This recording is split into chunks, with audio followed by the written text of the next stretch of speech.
Hat fillers help you achieve a custom fit by sizing your hat down and are great if you're in between sizes.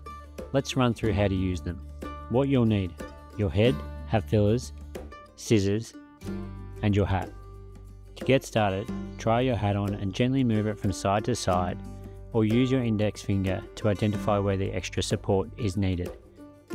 In this case, it's in the front and the back of the hat. Next, remove the 2 supplied hat fillers from the instruction sheet, but don't peel off the adhesive backing just yet.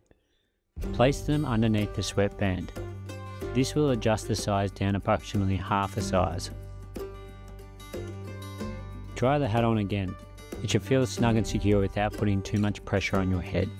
If it feels like you need more adjustment, cut the hat fillers into 4 halves. Place each half on the 4 opposite sides of the sweatband. This will distribute the extra cushioning evenly to bring it down almost a full size.